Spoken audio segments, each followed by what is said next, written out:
Përmbledhja e ngjarjeve kryesore të ditës në Radio 7.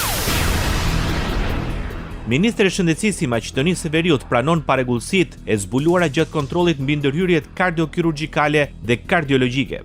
Siç prisja, komisioni ka ofruar rezultate objektive, të bazuara në procese profesionale, shkencore dhe të pavarura. Detyra e komisionit ishte të analizojë të dhënat e pacientëve që janë dërguar ose janë operuar për sëmundje koronare dhe vaskulare periferike. Në një konferencë për shtyp, Azir Aliu tha se nga 19 ankesa, 10 pacientë janë operuar pa nevojë ose janë referuar për operim edhe pse nuk ishte indikacione të mjaftueshme. Alianca për Ardhmërinë e Kosovës do të garojë vetëm në zgjedhjet e ardhshme parlamentare. Pas mbledhjes së kryesisë, kryetari i partisë Ramush Haradinaj tha se partia e tij nuk do të hyjë në asnjë koalicion parazgjedhor. Haradinaj pranoi se ka pasur kërkesa për takime nga Glau Konjusa ndonse i cilësoi si të panevojshme. Krijimi i një qeverie është një proces tjetër. Kushdo që i merr përgjegjësitë e merr përsipër me siguru votën. Ne nuk kemi pas ndonjë propozim ose kërkesë nga vetë vendosje për çfarë do bashkëpunimi. Ka si më thon kërkesa për takime.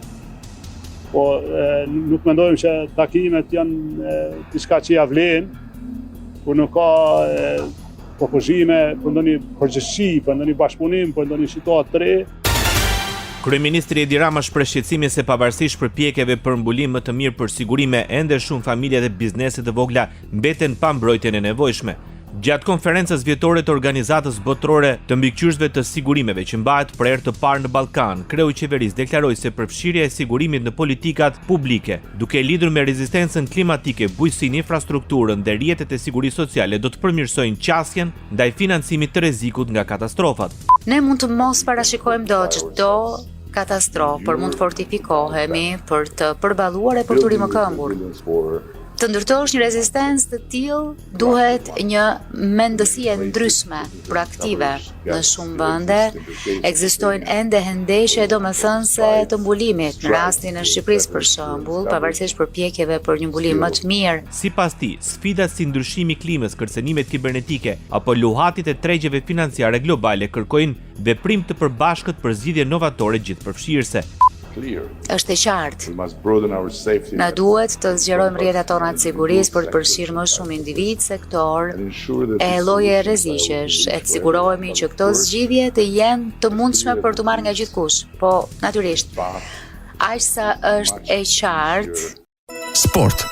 Kosova luan të shtunë në ndeshjen e parafundit kualifikuese kundër Slovenisë. Kombëtarja synon ta fitojë në mënyrë që të sigurojë vendin e dytë në grup që e çon në play-off. Dardanët aktualisht janë në vendin e dytë me 7 pikë, 3 më pak se Zvicra në vendin e parë me cilën Kosova luan të martën. Slovenia ndërkaq është në vendin e tretë me 3 pikë, e Suedia në fund me vetëm 1 pikë nga 4 ndeshje të zhvilluara. Në këtë grup, betejë është e hapur. Maqedonia e Veriut do të luajë ndeshjen vendimtare të martën në Cardiff kundër Walesit, me të cilin ka 3 pikë më shumë, por edhe një ndeshje më shumë. Në këto kushte, një barazim në ishull ndoshta do t'i mjaftojë për të kualifikuar në fazën eliminatore. Në këtë grup, Belgjika duhet të konfirmojë vendin e saj në Kupën e Botës me fitoret ndaj Kazakistanit dhe Liechtensteinit. Ndoqët lajmet shkurt në Radio 7, zëri pozitiv i qytetit.